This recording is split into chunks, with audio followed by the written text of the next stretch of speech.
بسم اللہ الرحمن الرحیم۔ السلام علیکم۔ ٹیک آرٹ نیوز میں خوش آمدید۔ 14 جنوری 2023، 21 جمادی الثانی 1444 ہجری بروز ہفتہ۔ ٹیک آرٹ نیوز لایا ہے سعودی عرب کے حالات اور قانون میں تبدیلیوں کی خبریں۔ اگر آپ بھی جاننا چاہتے ہیں تو ٹیک آرٹ نیوز کو سبسکرائب کریں، لائک کریں، گھنٹی کے بٹن کو دبائیں تاکہ ہر آنے والی نئی ویڈیو آپ تک پہنچ سکے۔ تو چلتے ہیں آج کے خبر نامے کی طرف۔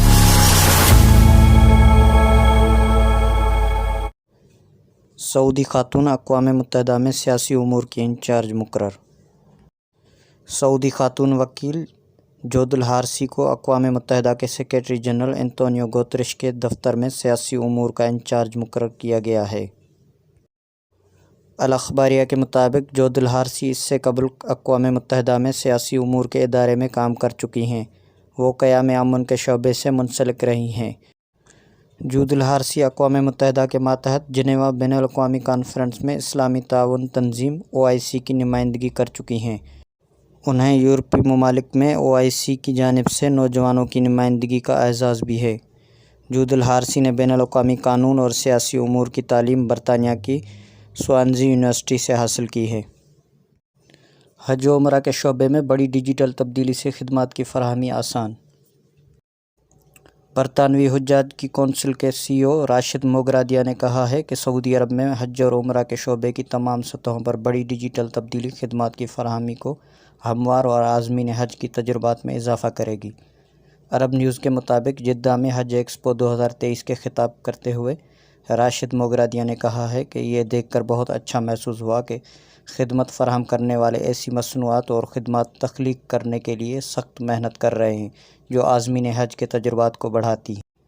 یاد رہے کہ عازمین کے لیے حج کو آسان بنانے کے لیے مفت سمارٹ کارڈ شروع کرنے کے منصوبے کی رونمائی حج ایکسپو میں کی گئی۔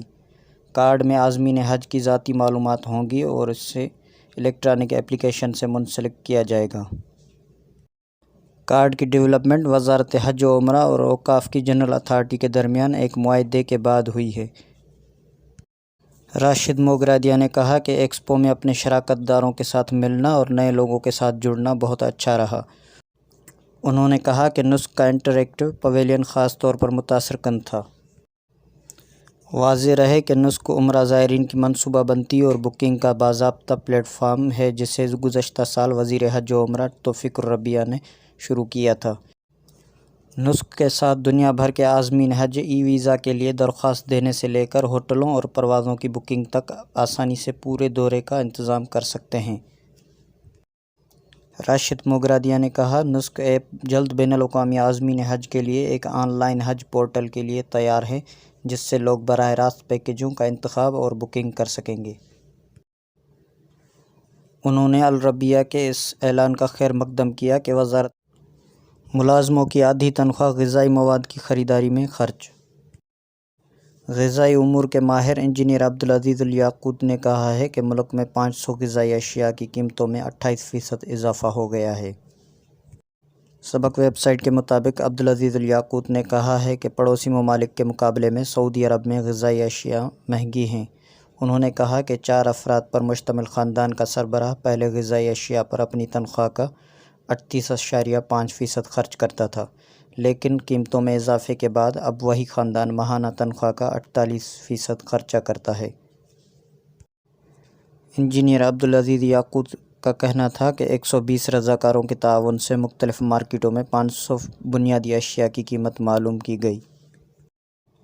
پھر ان اشیاء کی قیمتوں کا تقابل پڑوسی ممالک کی مارکیٹوں سے کیا گیا تو معلوم ہوا کہ بیشتر اشیاء کی قیمتیں سعودی مارکیٹ میں 28% زیادہ۔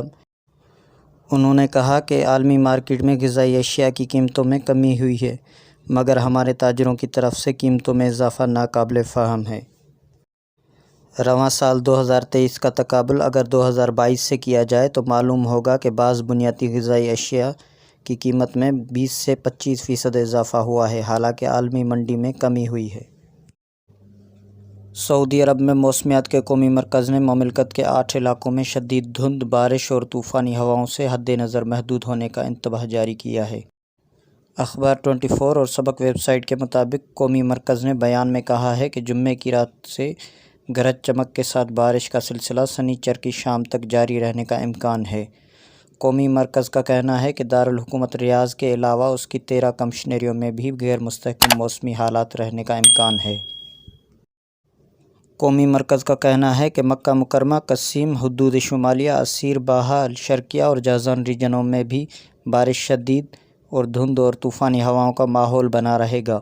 بارش کا امکان بھی ہے۔ قومی مرکز نے بیان میں کہا ہے کہ مکہ مکرمہ ریجن میں موسلا دھار بارش، سیلاب اور ژالہ باری کا سلسلہ سنیچر کو دوپہر 2 بجے تک جاری رہنے کی توقع ہے۔ تو یہ تھا آج کا مختصر خبرنامہ۔